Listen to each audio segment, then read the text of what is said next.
So good morning, everyone.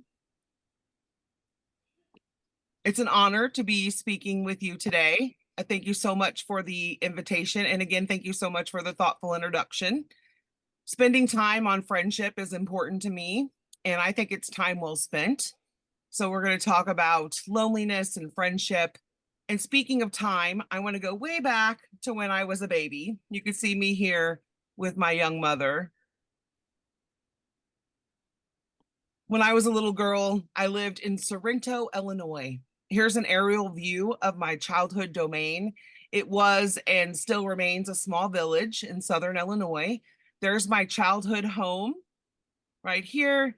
And next door lived a rough looking stranger. And you can see his house right next to ours. And he almost always wore a pair of gray, tattered, full body overalls and one of those hats with the ear flaps, no matter what the weather was.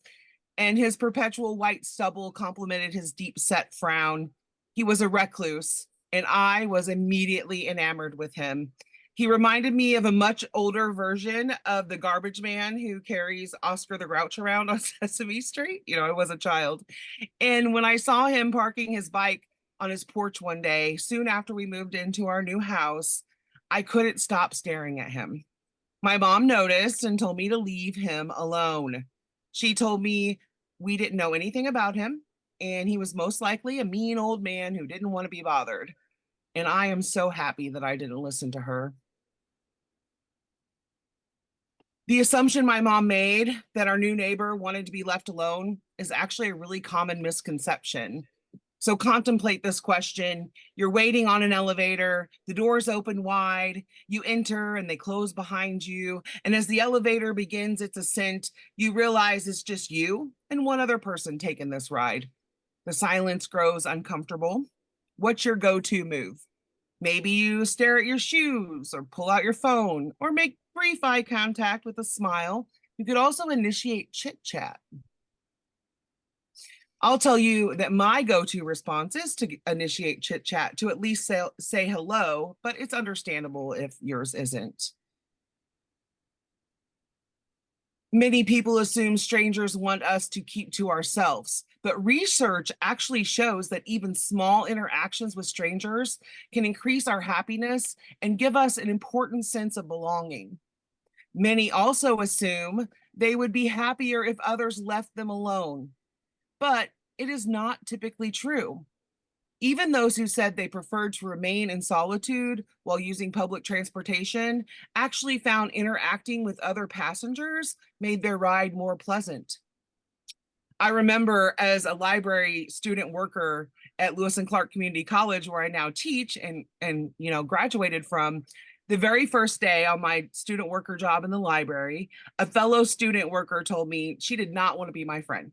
Just right out of the gate, the first time we met. And I'm going to be honest, it really hurt my feelings a lot.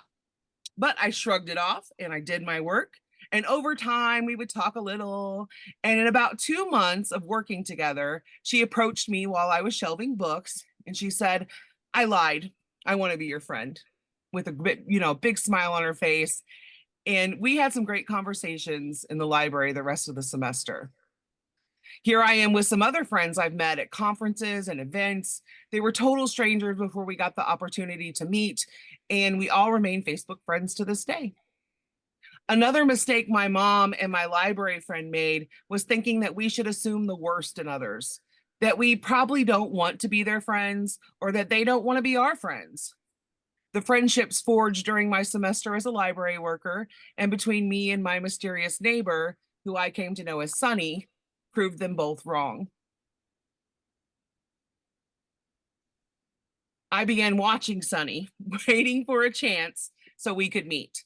I was super outgoing. I'm still pretty extroverted and outgoing. And you can see me in these photos with my grandma and my sister, and my little sister Jenny on one side. And here's Jenny and I playing guitar, our guitar tennis rackets on the other.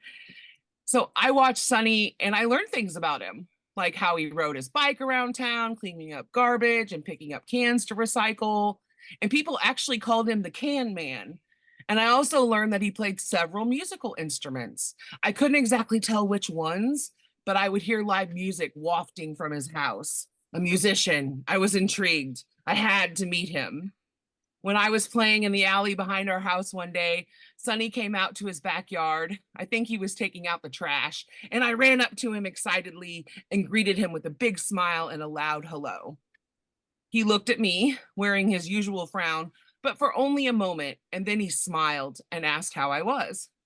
I still remember his face, the way his eyes sparkled when he looked at me, not just then, but for the entire time I knew him.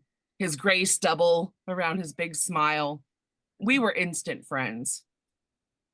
I loved the tall, smelly guitar trees in his front yard, so I would play there often. I would roll the long green cigar tree seed pods between my small hands, staining them green while enjoying the aroma, which was piney and sour. I still remember the smell. All I had to do was knock on Sonny's door and he would let me in. His house was dark, cozy, and full of musical instruments and oddities. I always felt safe there. He would make me hot dog pies, cornbread baked in a round pan with chopped up hot dogs in it, just in case you didn't know what a hot dog pie was. He would play his piano and accordion for me when I visited. He would sing to me and tell me fairy tales and other stories. Soon we were singing together and I was sharing stories too. After we'd become close, I asked him why he didn't have any other friends. Being tactful is still something I continue to work on to this day. And he said matter-of-factly that his wife had left him and he blamed his former church.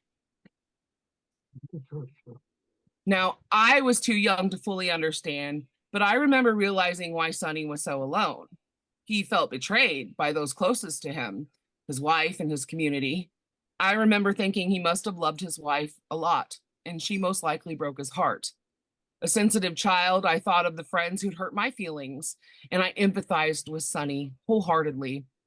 He hardly ever talked about his past, and he told me I was one of the only people that he actually liked. This made me feel special. Sonny and I would also talk about how he valued his privacy and preferred solitude. I couldn't relate. I never wanted to be alone. But I do understand that some people do want to be left alone, and I try to watch for social cues. Attempting to force a friendship on someone doesn't typically work out. I'm not saying go out there and forge friendships at all costs, but despite our differences, Sonny and I appreciated the value of our friendship, which was, as I remember, fostered creativity and happiness in both of us. Looking back, I realized Sonny wanted to connect with someone as much as I did, even though he said or thought he didn't. He quickly befriended an inquisitive, talkative little girl who asked rude questions and ate all his snacks, which I'm pretty sure he bought specifically for me and my sister in the first place. Nothing forced him to spend time with me. As far as I could tell, he was one of the only adults who wasn't too busy to entertain me. He paid attention to me like no one else. He even left me gifts on our front porch. One time he left the movie Sleeping Beauty, and it remains one of my favorite cartoons to this day. My parents had no idea where it came from, but I knew. It was a thoughtful gift. I had told Sonny about nightmares I was having, and he asked me when my bedtime was. And at 9 p.m., almost every night, he played soothing music on his accordion. I could hear it while snuggled up in my second floor bedroom. The music always made me feel safe and kept my mind at ease. The movie was a nod to our shared experience. I loved him like a grandfather, and I know he loved me too. The gifts left on our porch would eventually reveal our friendship to my parents, who approved once they talked with me and met him. Sonny and I became very good friends. My parents announced we'd be moving after I completed the 8th grade, and the thought was really depressing. I couldn't imagine my life without my classmates. Nobody wants to move away from their friends. And I knew I would really miss Sonny. He was always there for me, and I wouldn't be able to visit him anymore. Even though I was pretty sure he wouldn't want to attend, I decided to invite him to my 8th grade graduation. I remember telling him how much I wanted him to hear me sing. I had a solo during the ceremony. He told me he couldn't do it. He said he didn't go to public events. He told me that, he just couldn't be in public. He was kind to me, but I could tell that my invitation had upset him. I knew he wanted to go, but in his mind, he couldn't. And I understood and I let it go. Graduation day came and I was singing my heart out when Sonny walked into the gym wearing his usual full body overhauls and that hat. And he stood in the very back, but I saw him. He didn't sit down. He watched me sing and then he left. And my heart was so full of gratitude. I was so happy to see him. He didn't come to my graduation party, but I took him some cake and I thanked him. I wanted him to know how much he meant to me. Here I am with my grandfather, the person I was named after, Louis. We're at my graduation party on that very day. And then here's a photo of me with my dogs, Petey and Pedro, after we moved. But before we moved, I gave Sonny my new address and he kept his promise to stay in touch. And he kind of went above and beyond. He would periodically send us cassette tapes of him telling stories and playing music and singing songs. And my family would listen to Sonny's tapes on car rides and we'd laugh and bonded over them.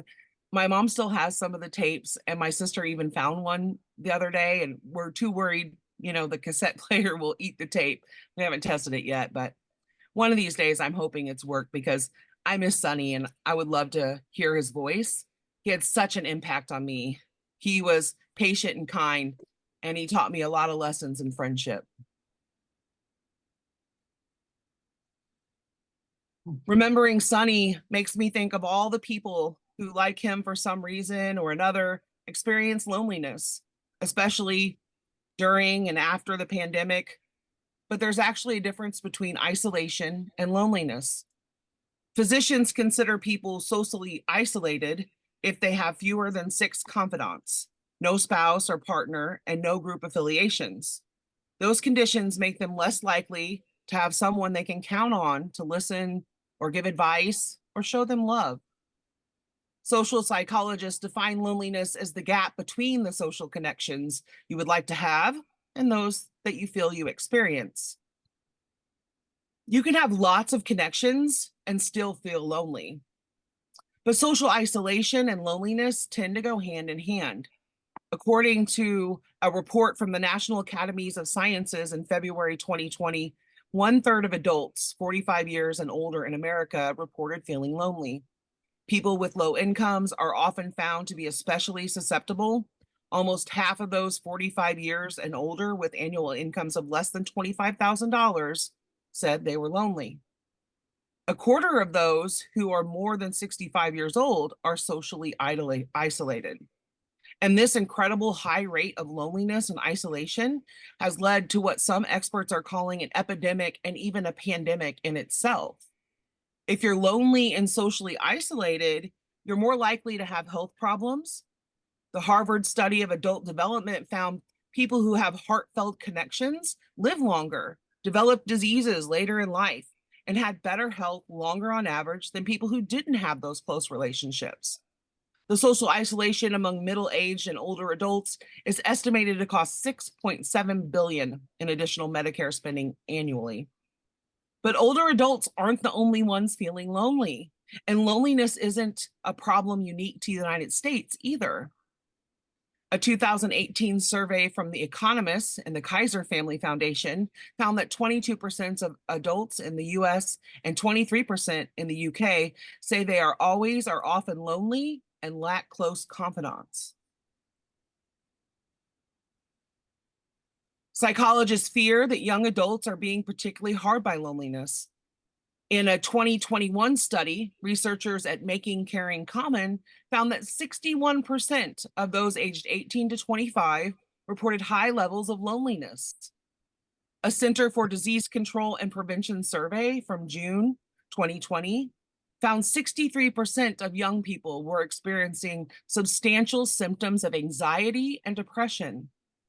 The results of those 2 surveys paint a troubling picture of the mental health and wellness of young people. I could go on and on citing research that indicates loneliness is a serious issue across all ages because it absolutely is. I see it in my students. I see it in my colleagues and friends. But what can we do about it? On a personal level, part of the answer seems simple. We need to connect with one another more often. As I mentioned before, research indicates even when we don't think we want strangers to say hello or interact with us, we're happier when they do.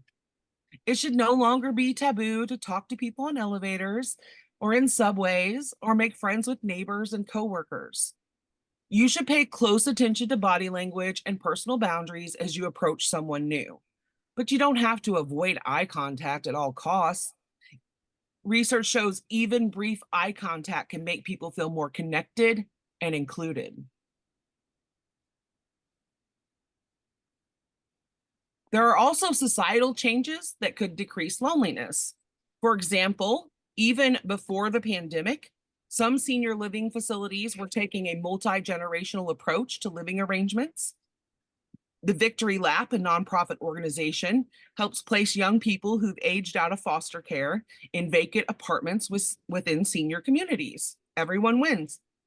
Older residents want to live and interact with people of all ages, and the younger residents thrive in a secure setting where they're appreciated. The situation can make everyone happy. There's a similar program here by where I live in St. Louis called Home Share St. Louis, and it matches graduate students seeking off-campus housing with homeowners who are older adults, typically 65 and older, and the graduate students at Washington University pay a monthly rate to live with an older adult homeowner. And there is a Home Share Long Island program that matches homeowners age 55 or older who have available bedrooms with adults who need affordable housing. Home sharers often help with chores for little or no rental charge while providing the homeowners with companionship, safety, and security. The New York Foundation for Senior Citizens free home sharing programs helps link adult hosts with extra private spaces in their homes or apartments with appropriate adult guests to share their space. One of the match mates has to be age 60 or older. And here we see Amy, a 32-year-old home sharing guest in Manhattan. After moving to New York from Iowa, she was matched with Maxine, and Amy said Maxine is a wonderful host. The home sharing organizations around the country did not pay me to talk about this, I swear.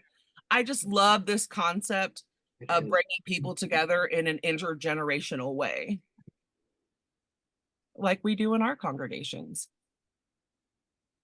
And I also feel there are an abundance of opportunities to cultivate relationships across generations if we break down the traditions and barriers that keep us apart. So if talking to strangers terrifies you, start small. Build relationships with the people you naturally interact with each and every day, like your neighbors or the cashiers at your favorite stores. You can graduate to talking to full-blown strangers from there, and it could change your life and the lives of others around you.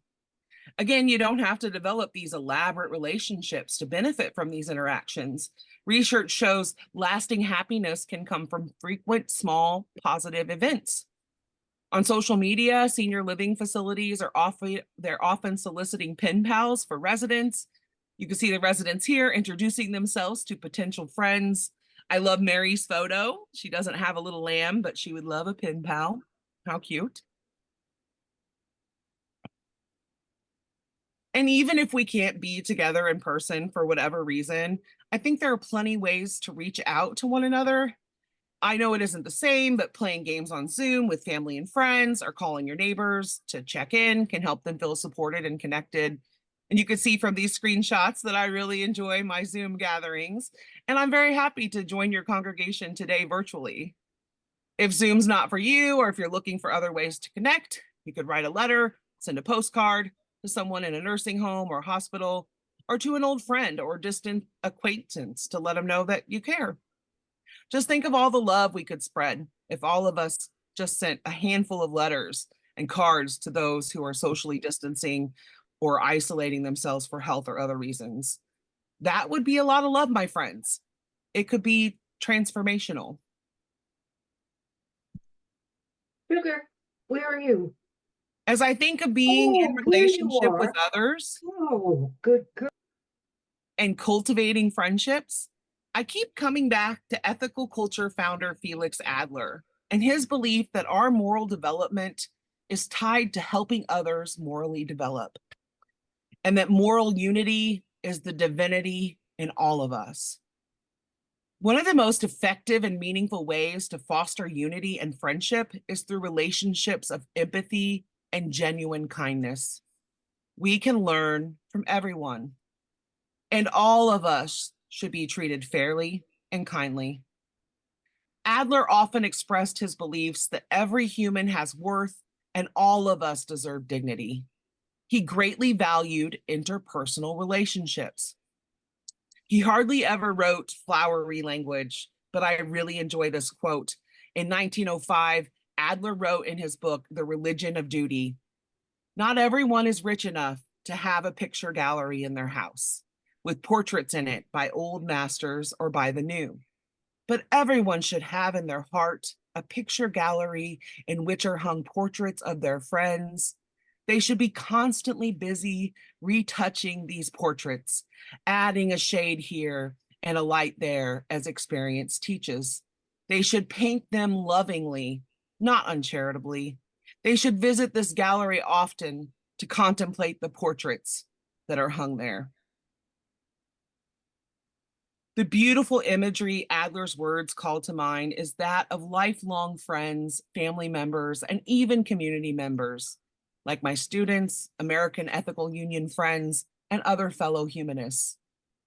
Felix Adler also said, "The unique personality, which is the real life in me, I cannot gain unless I search for the real life, the spiritual quality in others. I am myself spiritually dead unless I reach out to the fine quality dormant in others. For it is only with the God enthroned in the innermost shrine of the other that the God hidden in me will consent to appear." This sounds like an awesome endorsement of friendship to me. And I will note he did write God with the lowercase g.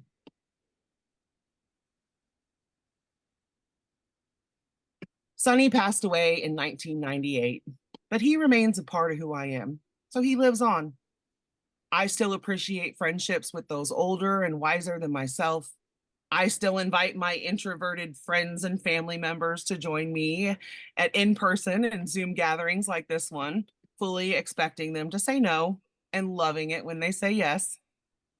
I'm still unafraid of strangers and continue to assume the best in others, just as I did for Sonny and he did for me. I encourage you to do the same. Is there room in the gallery of your heart for a friend or two, or even possibly more?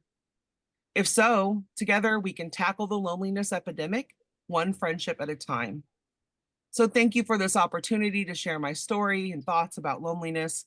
I appreciate your attention and time, and please stick around. I'll be happy to answer any questions or talk about this topic.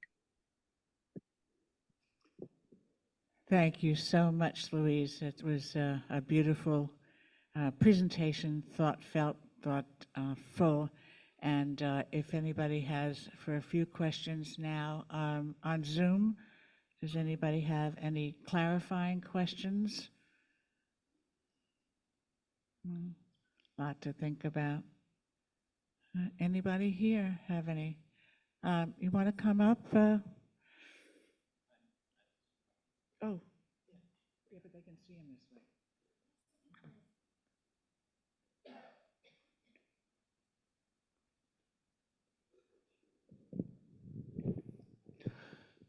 Thank you so much, Louise, for a really informative and inspiring talk and such an important topic that is rarely talked about. My question to you, Louise, is I was wondering if you could talk specifically about the particular problem men have with friendships. Women also have problems, I understand that, but I think the way men are raised to be strong and independent and not needing each other, really makes it very, very hard for them to form friendships. So I was wondering if you could address that and talk about anything that you could recommend that might make it easier for us. Yeah, so I have a 21-year-old son, and I've experienced this firsthand. He has very few close friends, and we'll talk about this. And he'll talk about how, it is taboo to get close to other boys and men, as he grew up. The pandemic hit him especially hard. He graduated during the pandemic, so he didn't get a graduation ceremony. He didn't get to be with his friends. Think of your senior year in high school and how important that is. He didn't get that. And he suffered some serious depression. And, How did you it get was really hard for him during this time. And, you know, we just talked and I said, just keep reaching out, uh, find your friends, and he has like a small group of friends. But I do think societally, we are, in society, we're conditioned, men are conditioned to not be close to one another and to kind of shield and hide their emotions and their feelings. And boys can be just as kind as girls, and those connections are just important, to both of us. So I know my son now is going to join the Coast Guard, and one of the reasons he's joining the Coast Guard is because he seeks companionship and colleague. He's actually going in for his medical testing at the end of the month. He also is, a pacifist. So at the Coast Guard, he would never be deployed to go to war. He would just protect our coasts. And, so that's important to him too. But yeah, when I said, because I was like, oh, you're going to join the military. I was like, why? And one of the reasons was loneliness, that he wants to feel a part of something bigger than him. He wants to make these friendships with these other men and women that he will be in the military, in the Coast Guard with. And like I said, he feels a great sense of pride to protect America and not go out and harm others. He actually wants to be a rescue diver, which is very hard, but he's going to enter in as an electrician technician and maybe work his way up to rescue diving because he wants to save people. And my knee-jerk reaction is like, that sounds really dangerous. And are you sure? Could you be a cook? Or something like that. And he's like, no, Mom, that's what I want to do. So it's actually easier to become a rescue diver after you get into the Coast Guard in another position. But yeah, my son has definitely dealt with that. And I taught him to be so compassionate. Like when he was a baby, he had baby dolls. And when I changed him, we changed the baby. And my mom told me to do that. She said it would make him more loving and caring. And, instead of being like, oh, boys don't have dolls, like he had dolls. He was taught to be compassionate and kind and still struggled with connecting with his peers. I think was often disappointed in his peers, and that was part of it as well. Not living up to his standards of kindness, and being ethical. So I do think it's a real problem. We should teach our boys that connections are very important because they are. And we're all human. We all need them, even when we think we don't. Thanks so much.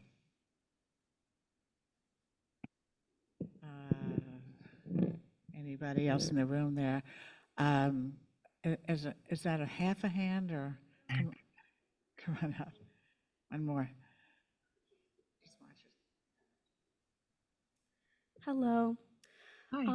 That was wonderful. Thank you. I wanted to ask, I know that most of what you were speaking on is these connections that are sort of mutually beneficial, right? After you have that moment, the friendship that builds from that, whether that's more casual or more serious, both parties are very happy. And I was wondering, what do you think we owe to each other from an ethical perspective when there's an imbalance in how people feel about the friendship, right? If someone's trying to be my friend and I just feel like I'm not getting anything from the interactions, we're not compatible. They want to do something different when what I'd like to do with my free time, they have different, conversation topics they find interesting. They're not a bad person. They don't have behavior that necessarily needs to be corrected. We're just incompatible. If this person's looking to me for friendship, do you think that ethically I owe them, trying to expand my horizons? Or do you think that the best thing would be to try to guide them towards a community that might fit them better? Or do you think, I shouldn't have to go that far, and if it's not a good match, I can move on, quietly and respectfully without feeling like I'm abandoning them if someone feels like they need a friend? Yeah, this is a very human question, right? People drift apart. You might become close with someone and then realize they were not what you thought they were. And not that they have harmful or bad behavior, but I mean, if they do, right? I think if someone hurts us once, we can call them in. But if they continue to do it, we deserve accountability, just like they deserved that second chance. But yeah, sometimes people just grow apart. One of my best friends, though, we talk about twice a month on the phone, but when we talk, it's like for 3 hours at a time. So we have this relationship where we're not close, we don't call every day, like versus my sister, who I talk to every single day. We either are texting or calling or whatever. And you know, this is a tough question because I've had situations where I'm like, oh my gosh, this person, it just gets under my skin. But then after I invest the time and stick around, I end up really appreciating them more than I ever thought I could, you know? But I wouldn't do that as a detriment to myself. Like someone who kind of is a little bit annoying is different than someone that actually causes harm, or someone who's not really compatible. And I have been honest with people before too. Like, I'm sorry, I just don't have time to join your club or do the things that you want to do right now. Doesn't mean that, I don't value you. I just don't have the time or capacity. And people ask me questions about capacity all the time. And I think, you can't pour from an empty cup. So you really have to think about your capacity and what you can do when we think about what do we owe one another. I think we owe one another kindness and honesty and authenticity. So if you can navigate growing apart in that way, I think it can be very ethical. But then on the other hand, like I said, when I've stuck with it, especially because I teach students, I teach at a college, and I form bonds and relationships with all my students. I try to. I want to create a community of learners. Now, do I like all my students? No, I don't like them all, but I love and care for them all. And I will grow to like ones that at first I'm just like, they're not my type of person, or, something just doesn't sit right. But once you get to know people better, it's really hard not to empathize with them once you've made connections and you see them trying and you learn about their hopes and their goals and their dreams. So, sometimes it's worth sticking with it. And I think your appreciation and perspective of people changes and grows over time.